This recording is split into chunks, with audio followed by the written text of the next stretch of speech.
अल वफा न्यूज़, रहें खबरों से बाखबर।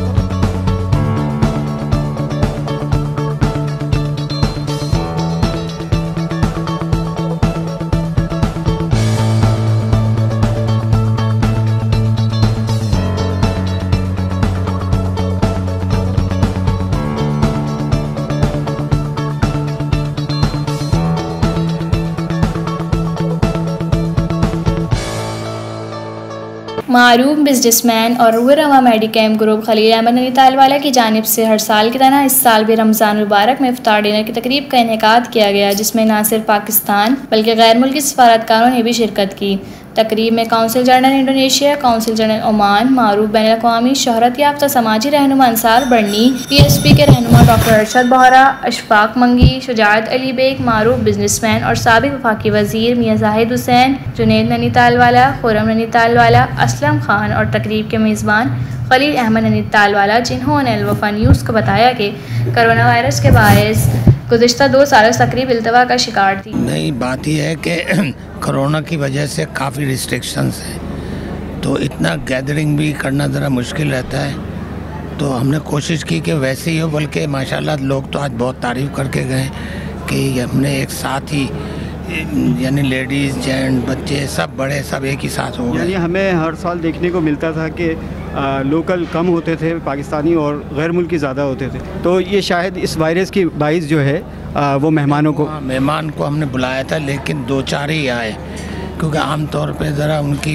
आजकल मूवमेंट बहुत रिस्ट्रिक्टेड। अच्छा, ये मेडिकेम की एक रिवायत रही है कि ये इस माह में अपने स्टाफ को, अपने टीम को और 2-3 इफ्तार डिनर रखता है, तो क्या ऐसा इस रमज़ान में है? जी बिल्कुल है। हमारे यहाँ हर फैक्ट्री का अलग डिनर होता है, तो अभी सिर्फ खाली मेरे दोस्तों का या अखबार वालों का और कॉन्सुलेट्स का था। इसके बाद फैक्ट्री वर्कर होंगे, फिर ऑफिस वर्कर्स होंगे, तो इस तरह 3-4 डिनर होते ही होते हैं। अच्छा सर, ये जो 90 दिन का जो टाइम पीरियड है और एक पूरी दुनिया में कशमकश मची हुई पाकिस्तान की कि 90 दिन में, तो 90 दिन में क्या होने वाला है, ऐसा आवाम सुनना चाहती है? एक आपका मेरा ख्याल ये है कि अब ये पैचअप होगा, फिर इसके बाद इलेक्शन होंगे, फिर सब आम तौर पे जो होता है वो फिर वही शुरू हो जाएगा। मेरा नाम जी शहरयार अवान है, मैं डिप्टी कमिश्नर हूँ FBR MTO कराची में। तो I was invited over here, तो अफ्तार अटेंड किया मैंने, तो बहुत ही अच्छा लगा। माशाल्लाह बहुत ज़बरदस्त अरेंजमेंट है यहाँ, ख़ास आवाम के लिए बड़ा अच्छा ज़बरदस्त एक वसी पैमाने पे इंतज़ाम किया गया। खाना, मेन्यू, अदरवाइज़ माहौल बहुत अच्छा था, बहुत अच्छी मेज़बानी की गई, हर एक को इज़्ज़त दी गई, तो बहुत ज़बरदस्त। ये आपका यकीनन इस माह रमज़ान का पहला इफ्तार डिनर होगा? जी बिल्कुल, ये मेरा पहला घर से बाहर पहला इफ्तार है और बड़ा अच्छा लगा, मज़ा आया। तो I am thankful to the Medicam group of companies. जबकि अंसार बर्नी का कहना था कि खास अरसे बाद इतनी पुरवकार तकरीब में आने का इत्तेफाक हुआ, और वो भी खलील भाई जो कि रिवायती तौर पर बहुत पुरखुलूस मेज़बान हैं। खलील नैनीतालवाला बहुत प्यारे इंसान हैं, और जब बहुत प्यारे इंसान हो तो उनकी तारीफ़ के लिए बड़े अल्फाज चुनने पड़ते हैं। ये जब मैंने कोई 43 साल पहले काम शुरू किया था, तो इनकी कंपनी से हमारे यहाँ सबसे पहले डोनेशन आते थे, और आज भी वही ताल्लुकात हैं, वही भाइयों वाला सिलसिला है, वही सारे रिश्ते हैं। तो बहुत अच्छा लगा, काफ़ी अरसे के बाद इफ्तार इकट्ठी हो रही है, वरना तो कोविड ने तो सबको दूर कर दिया था। लेकिन अल्हम्दुलिल्लाह अल्लाह मियां इनके रिस्क में बरकत दे और कामयाबियाँ अता करें। अच्छा सर, आपका वैसे कौम के लिए, मुल्क के लिए जो है बैनुल-अक़वामी सतह पे हमेशा कोई ना कोई काविश रही है। मैं ये पूछना चाहता हूँ कि जो इस वक्त ये 90 दिन का प्रोसेस है, तो इसके अंदर जो है वो आप क्या समझते हैं, और आपका कौन सा ऐसा वो किरदार एडवाइस होना चाहिए? सिर्फ इतना कहूँगा कि पाकिस्तानी बन जाओ, सब ठीक हो जाएगा। जी बिल्कुल, पहले दिन से इफ्तार पार्टी शुरू है, और आज हम पाकिस्तानी पार्टी का पूरा डेलीगेशन, मेरे साथ जो है वो नादिर खिलजी साहब और हमारे अरसलान साहब, हम सब लोग यहाँ पर मौजूद हैं। अरशद बोहरा साहब, काफ़ी बड़ी तादाद में हमारे लोग आए थे, चेयरमैन सैयद मुस्तफ़ा कमाल भाई की तरफ से, क्योंकि खलील साहब से हमारा बड़े देरीना ताल्लुकात हैं, और हमारी हेड ऑफिस जहाँ पर है और इनकी भी हेड ऑफिस वहीं पर है, तो हम पड़ोसी भी हैं, तो इस एतबार से हम लोग यहाँ पर मौजूद हैं। बनी साहब, ये जो अभी 90 दिन का प्रोसेस है इसमें बड़ी कश्मकश में है अवाम जी, और पूरी दुनिया के अंदर इस वक्त जो है एक गहमा गहमी सी मची हुई है कि 90 दिन में क्या होगा। आप क्या गहरी नज़र रखते हैं सियासत पे, आप क्या समझते हैं? देखें अभी तो प्रोसेस हो रहा है ना। आपने देखा कि प्राइम मिनिस्टर ने जो है वो इस्तीफ़ा दे दिया, कैबिनेट ख़त्म हो गई, अब कुछ चीज़ें जो है वो सुप्रीम कोर्ट में चल रही है, लेकिन है तो ये इलेक्शन का साल ही है। और जैसे अनाउंस हो चुका है कि 3 महीने के बाद इलेक्शन होगी और पाकिस्तानी पार्टी तो अल्लाह का शुक्र है ग्राउंड पर मौजूद है। बिस्मिल्लाहिर्रहमानिर्रहीम। देखिए जनाब, जो इस वक्त मुल्क की जो सूरत हाल है वो इंतहाई संगीन सूरत हाल जिसको कहा जा सकता है।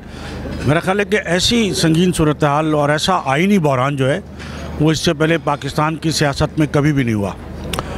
ख़ास तौर पर एक ऐसी सूरत हाल जब मुंतखब वज़ीर आज़म को जब ये ख़दशा हुआ कि उसके ख़िलाफ़ तहरीक अदम एतमाद पास हो जाएगी और उस पर जो है वो असम्बली अदम एतमाद का इजहार कर देगी, तो उन्होंने बजाय उस तहरीक अदम एतमाद का सामना करने के न सिर्फ ये है कि पूरा खेल बिगाड़ने की कोशिश की है और असम्बली को गैर आइनी अंदाज में जो है उन्होंने उस तहरीक को मुस्तरद करवाया जो कि टेबल हो चुकी थी। और मुस्तरद कराने के बाद फिर ऐसे वज़ीर आज़म ने इलेक्शन का ऐलान किया जो बुनियादी तौर पर वज़ीर आज़म है ही नहीं, क्योंकि जब उन्होंने असम्बली तोड़ दी तो कोई भी एमएनए जो है वो वज़ीर आज़म बनता है। असम्बली टूटने के बाद जब वो एमएनए ही नहीं रहे तो वज़ीर आज़म कैसे रह सकते हैं। लेकिन ये मेरा ख्याल है बड़ी अनोखी और दिलचस्प संगीन सूरत हाल है। ये 90 दिन जो है कौम के लिए, मुल्क के लिए कैसे साबित होंगे? पूरी दुनिया में इसका एक जो है ना तहलका मचा हुआ है कि ये 90 दिन में पाकिस्तान की बेहतरी होने जा रही है या कुछ नेगेटिव मैसेज है, क्या है? नहीं, 90 दिन तो बहुत बात की बात है। पहले तो ये ना कि जी इलेक्शन ही गलत अनाउंस हुए। इलेक्शन तो सब चाहते थे, लेकिन बात यह है कि इमरान खान साहब ने इलेक्शन कैसे अनाउंस किए हैं। वो इलेक्शन अनाउंस करने का इख्तियार ही नहीं रखते। ये इख्तियार तो ज़ाहिर है कि वज़ीर आज़म जो होता इलेक्टेड और जो अपोजिशन लीडर होता है वो मिलकर इस बात का फ़ैसला करते हैं और वो निगरान हुकूमत आती है। ये तो किसी तरह वज़ीर आज़म है ही नहीं। इस वक्त जो MQM ने डिसीज़न लिया और जो है वो अपोजिशन के साथ गए, इसको आप किस तरह लेंगे कि ये इन्होंने सही फ़ैसला किया या? लेकिन जिस तरह इस वक्त मुल्क की सूरत हाल जो है वो बीच में लटकी हुई है, तो MQM भी बिल्कुल लटक गई है। MQM ने पहले तो हुकूमत से MQM निकलना नहीं चाहती थी। MQM हमेशा हुकूमत में रहने वाली जमात बनना चाहती थी। उसने आखिर वक्त तक हुकूमत को नहीं छोड़ा, लेकिन जब उसके मामलात अपोजिशन ख़ास तौर पर पीपल्स पार्टी से तय हो गए, मुस्लिम लीग नून से तय हो गए, तो उन्होंने आखिरी मरहले में छोड़ा ज़रूर हुकूमत को, लेकिन आइंदा हुकूमत में आने के लिए। लेकिन अब जब हुकूमत ही नहीं आई जिसका कि दायरे की तवक्का की जा रही थी आइनी तौर पे जो कुछ होना था, तो MQM मैं नहीं समझता कि MQM का अब क्या मुस्तकबिल है, MQM को अब क्या मिलेगा। लिहाजा उसके पास जो कुछ था वो भी वो गंवा बैठी है। इस मौके पर कौंसल जनरल इंडोनेशिया का कहना था कि रमज़ान मुबारक में तकरीबात में जाने के बजाय घर में इबादत को तरजीह देता हूँ, मगर खलील साहब की इस पुरवकार तकरीब में आकर इंतहाई खुशी महसूस कर रहा हूँ। It's great pleasure that this is my first time experience to have iftar with Pakistan, and I think this is a great experience. Like in my country, Indonesia, people also like to have friends in iftar, and this is very interesting program, especially for me. This is my first year in Pakistan. This is my first time here, but it's so nice. Thank you. Maybe the difference is, if I may say, in Indonesia we still women and men in one places. This is in some function or party, women in separate places. So we have to adjust a little bit. अल वफा news, रहें खबरों से बाखबर।